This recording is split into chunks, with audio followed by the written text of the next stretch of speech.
नवरात्र चल रहे हैं तो आइए सबसे पहले हाथ जोड़कर माता रानी से ये प्रार्थना करते हैं कि वो हमें स्वस्थ रखे। जब हम स्वस्थ रहेंगे तो परिवार स्वस्थ रहेगा और इस तरीके से जीवन के सारे सुख आपके हैं। स्वास्थ्य से बढ़कर सुख दूसरा कोई नहीं है, तो माता रानी से स्वास्थ्य की कामना करते हैं। आज के इस वीडियो में हीलिंग वेदा पर मैं डॉक्टर रुचि आपसे बात करने वाली हूँ। इन्हीं उपवासों के बारे में बताऊंगी आपको बहुत इंटरेस्टिंग सी चीज़ें कि हम उपवास क्यों करते हैं और इसके क्या फ़ायदे होते हैं। आपको उपवास के दौरान जो भी सारी चीज़ें हम करते हैं उसका क्या महत्व है। वीडियो पूरा ज़रूर देखिएगा, इंटरेस्टिंग इन्फॉर्मेशन है, अच्छी जानकारी आप सभी के लिए मेरी कोशिश रहती है लाने की।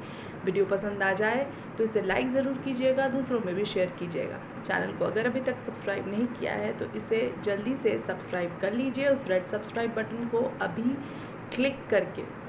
तो चलिए आगे बढ़ते हैं और आज माता रानी की आराधना करते हुए जानते हैं उपवासों के महत्व के बारे में। उपवास का मतलब होता है पास, किसी के साथ रहना, किसी के पास रहना। और उपवास चूँकि ईश्वर से हम उसको जोड़ते हैं तो इसका अर्थ हो जाता है ईश्वर के पास रहना। उपवास का अर्थ है उस शक्ति से कनेक्ट होना जो इस पृथ्वी पे चल रही सारी गतिविधियों का कारक है, उसे समझना, उसके सानिध्य में जाना जो अमर है, जो असीमित है, जो अनंत है, जो अद्भुत है। हम सारी ज़िंदगी क्या करते हैं? सिर्फ भागते रहते हैं आकांक्षाओं के पीछे, महत्वाकांक्षाओं के पीछे, कभी अपनी कभी दूसरों की ज़रूरतों को पूरा करने के लिए, और हमारा पूरा जीवन इसी में बीत जाता है। उपवास वो समय होता है जो आपको ठहराव देता है, जो आपके जीवन में ठहराव लाने का काम करता है, ताकि आप थोड़ी देर बैठें, उस परमपिता परमेश्वर के पास बैठें, उसके सानिध्य में बैठें और खुद को शांत करें, थोड़ा आराम करें। जब मन आपका शांत होगा तो आपके मन में बहुत अच्छे विचार आएंगे। कैसे महसूस होता है जब आप उस इंसान के पास होते हैं जिसको आप सबसे ज़्यादा प्यार करते हैं, या फिर ये कहें कैसा महसूस होता है उस बच्चे को जब वो अपनी माँ के गोद में होता है। ठीक उसी तरीके का पड़ाव लाने का काम करता है, उसी तरीके की प्रसन्नता, उसी तरीके की शांति और उसी तरीके का सुख देने का काम करता है ये उपवास। बहुत ही सुंदर तरीके से उपवास की व्यवस्था हमारी संस्कृति में, हमारी भारतीय संस्कृति में की गई। इस वजह से की गई ताकि आप ईश्वर के सानिध्य में आएँ, उस शक्ति को महसूस करें, खुद को शांत करें, अपने चित्त को शांत करें। अगर किसी भी तरीके की कोई गलती हुई है तो उसका पश्चाताप करें, अपने मन को हल्का करें। होता यह है कि इस दौरान आपके शरीर को थोड़ा रेस्ट मिलता है, आपकी थकावट दूर हो जाती है, मानसिक रूप से आप शांत हो जाते हैं। और जब आप मानसिक रूप से शांत हो जाते हैं तो उसका बहुत ही अनुकूल प्रभाव आपके स्वास्थ्य पर पड़ता है। इस तरीके से क्या आपने कभी भी उपवास के महत्व को समझने की कोशिश की थी? आगे और भी अच्छी जानकारी मिलने वाली है, वीडियो पूरा ज़रूर देखिएगा, मेरे साथ बने रहिएगा और उपवास की महिमा को, इसके महत्व को समझने की कोशिश कीजिए। उपवास का सबसे बड़ा जो फ़ायदा है वो ये है कि आप उसकी शरण में जाते हैं, उसके विषय में सोचते हैं, उसके समक्ष नतमस्तक होते हैं जो पूरे संसार के रचयिता हैं। मानसिक शांति पाते हैं क्योंकि आप मंत्रों का उच्चारण करते हैं। गुग्गुल धूप से निकला धुआं स्वयं में आपकी नकारात्मकता को भस्म कर आपको सकारात्मकता से भर देता है। वातावरण शुद्ध होता है, सूक्ष्म जीवाणु मरते हैं और आप कई बीमारियों से बचते हैं। मानसिक शांति का शरीर पर बहुत अनुकूल प्रभाव पड़ता है जो उस समय आपको मिलता है जब आप उपवास में ईश्वर के सानिध्य में बैठते हैं। मन स्वस्थ होता है तो शरीर भी स्वस्थ होता है। जो भोजन या चीज़ें हम खाते हैं उपवास के दौरान वह उस ऋतु के अनुसार मिलने वाली चीज़ें होती हैं जिसका आपके पोषण के लिए, शरीर को स्वस्थ रखने के लिए बहुत महत्व होता है। फिर चाहे वो फल हों, सब्जियां हों या वो अनाज हों जो हम वैसे आम तौर पर नहीं खा पाते हैं, जैसे कि कुट्टू का आटा, सिंघाड़े का आटा, साबूदाना और भी कई सारी चीज़ें।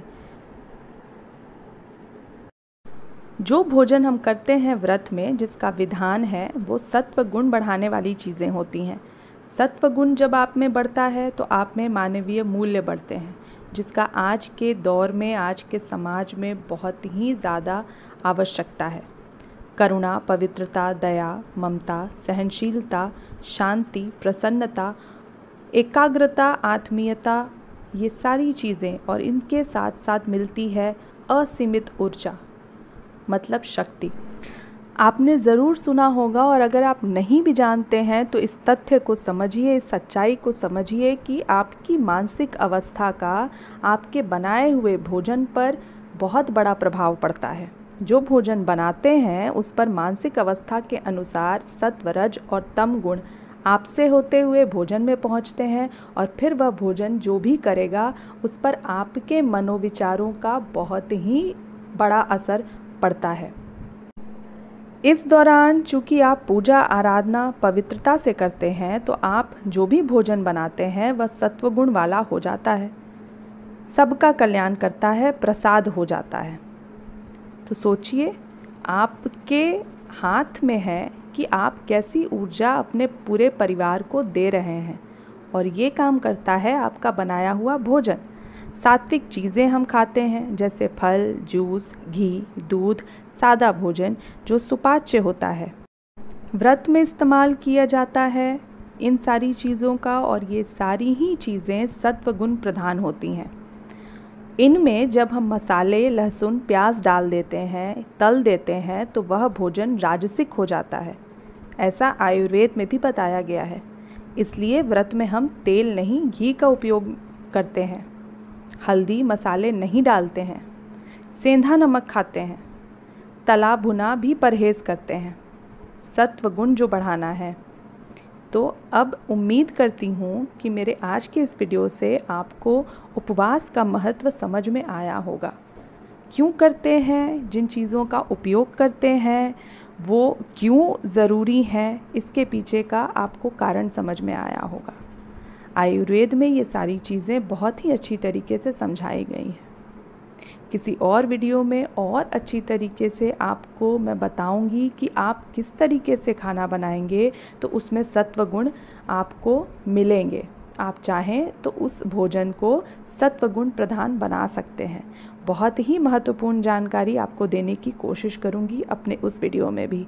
उम्मीद करती हूँ आज की ये जानकारी आपको अच्छी लगी होगी। इसका फ़ायदा उठाएं, ईश्वर के सानिध्य में रहें, उपवास करें, माता रानी की पूजा करें, इष्ट देवों की पूजा करें, पितरों की पूजा करें, पूर्वजों की पूजा करें।